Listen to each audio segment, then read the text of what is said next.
Sandra, alors on est là pour parler de la journée mondiale du conte. Donc tu es conteuse dans l'association En fin de compte à Rivière.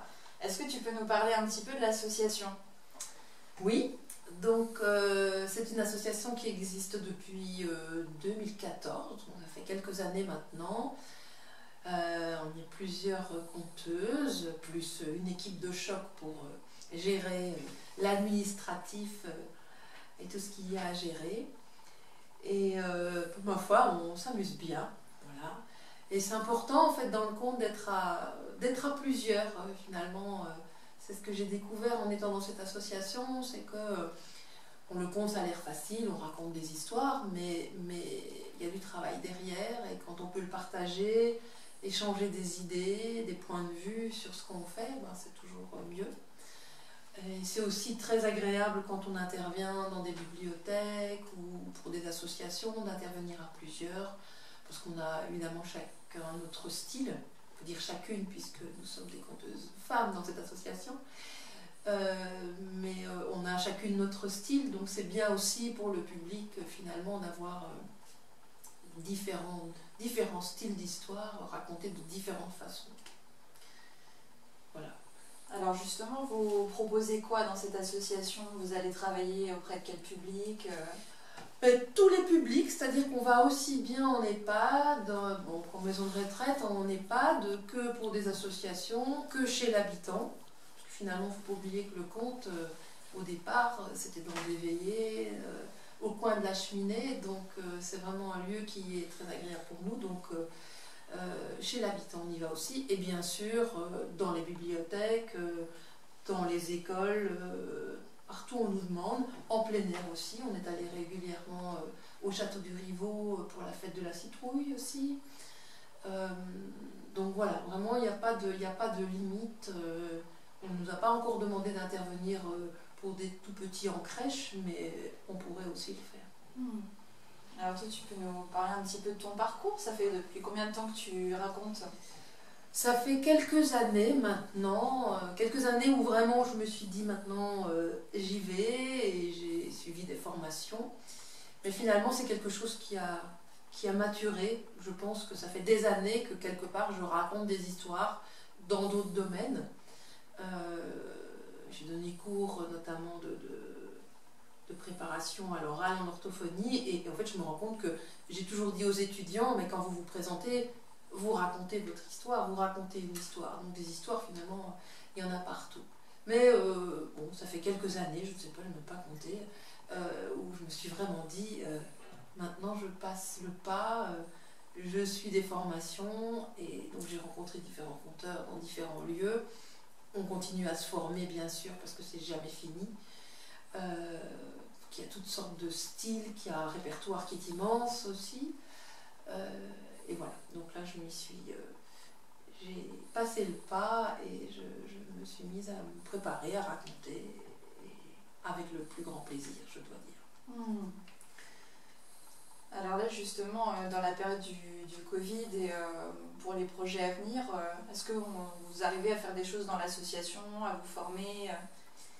Oui, alors on s'est surtout formé parce que malheureusement les dates qu'on avait, donc évidemment pendant le confinement, on n'a pas pu les faire. Par contre, on en a profité pour travailler encore plus. On a eu l'occasion de se former avec Philippe Cizère, qui est un conteur aussi. Et puis on travaille entre nous, bien sûr, régulièrement. On profite de ce temps-là pour le faire. On prévoit aussi des projets pour la suite. On ne s'endort pas. Et notamment cette journée mondiale du conte qu'on avait vraiment envie de fêter, puisqu'on avait préparé une soirée conte et soupe l'année dernière, mais elle avait lieu le 20 mars, donc elle a été annulée à la dernière minute. Cette année, pareil.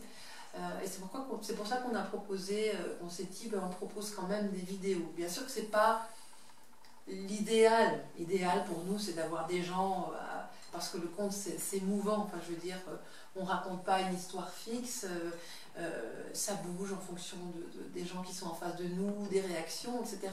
Et c'est ce qui est le plus agréable. Le conte, pour moi, c'est vraiment de la communication. Et donc, on a besoin d'avoir des gens en face. Mais ma foi, la vidéo a été un moyen quand même de pouvoir transmettre des histoires parce qu'on aime transmettre des histoires. Donc voilà, c'est ce qu'on a décidé de faire cette année en attendant de retourner chez les gens dans les bibliothèques, dans la nature aussi. On a aussi eu l'occasion cet été de faire des petites balades comptées à Rivière. Voilà, donc ça on fait aussi avec plaisir, ça s'y prête bien aussi, le conte. Donc là, du coup, les vidéos, c'est pour la journée mondiale du conte. Tu peux nous en parler un petit peu? C'est quoi cette journée? C'est une journée où on en profite pour rappeler que le conte existe et qu'il est vraiment important. On en profite pour rappeler aussi peut-être ce qu'est le conte, c'est-à-dire que le matériau qu'on utilise, c'est un matériau qui est oral, c'est-à-dire que c'est pas conter, ce n'est pas lire un livre, ce n'est pas non plus retranscrire un livre à l'oral, faire passer un livre à l'oral, c'est vraiment prendre de la matière qui est ancestrale, et c'est pour ça qu'on a du travail pour aller chercher toutes les sources qu'il y a, parce que évidemment les sources que l'on a, ce sont des livres, mais évidemment ces livres viennent de collectage, et le conte est vraiment très très ancien. Donc c'est important de rappeler que cette matière orale est essentielle. Il faut se dire quand même que dans des populations indigènes dans certains pays, le conte a toujours servi, là où il n'y a pas l'écriture, le conte a toujours servi à transmettre l'histoire, les valeurs, l'éducation, les codes des populations. Et donc c'est vraiment important. Et par les temps qui courent, moi je trouve que c'est encore plus important parce que justement on est vraiment dans une situation de communication réelle.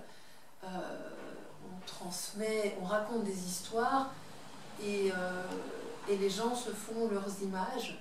Nous on y met nos émotions et ce qui fait que ça...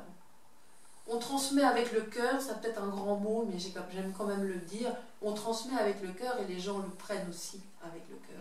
Et je pense que c'est vraiment important par ces temps de pandémie, parce que c'est pas très joyeux, il faut bien le dire, mais aussi dans ces temps où la communication se fait de manière rapide par les médias, par les Facebook, etc.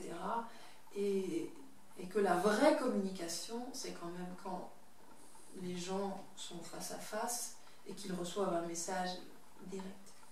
Et autre chose que je trouve très important, et la journée mondiale du conte, mais si on raconte encore un peu plus, c'est que le conte s'adresse à tout le monde, tous les âges, et ce qui est vraiment intéressant, c'est que chaque âge, il prend ce dont il a besoin. C'est-à-dire qu'un enfant va, avec les mêmes paroles, un enfant va peut-être s'émerveiller, un adulte va peut-être se détendre, quelqu'un d'autre va percevoir des messages qui le touchent, ou bien ça va peut-être faire référence à des choses qu'il a vécues peut-être, ou des valeurs qui sont importantes. Et ça, c'est vraiment, je trouve, la magie du conte. C'est un beau vecteur de partage et de transmission. Exactement, exactement. Pour moi, il est essentiel. Donc, autant profiter de cette journée du conte pour le rappeler. Et j'ai aussi découvert que la journée du conte, c'est aussi la journée du bonheur et de la francophonie. Donc je trouve que franchement, comme quoi, ça va vraiment bien ensemble. Alors là, du coup, aujourd'hui, on propose sur le Facebook de l'association et sur notre page YouTube, on propose 2 vidéos que les conteuses ont tournées ici, donc Cathy et Laurence ont tourné ici dans le café. Toi, tu proposes aussi un audio d'une racontée. Et donc cette petite interview, est-ce que tu peux nous parler un petit peu des histoires qu'on aura l'occasion d'entendre donc sur Facebook Oui, alors il y aura bien sûr de la convivialité.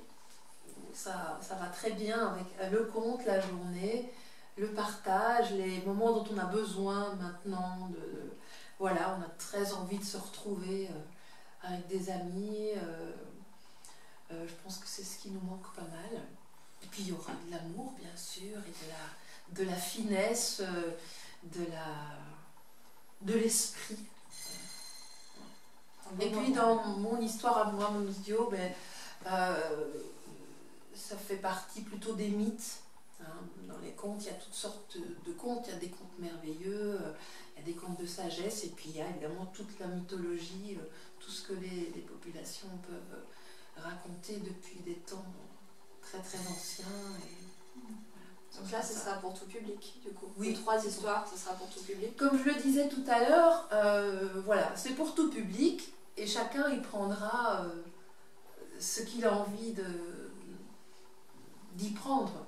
Peut-être juste un moment de plaisir, peut-être, je sais pas, un émerveillement, ce qu'il veut. Et ça, c'est vraiment bien.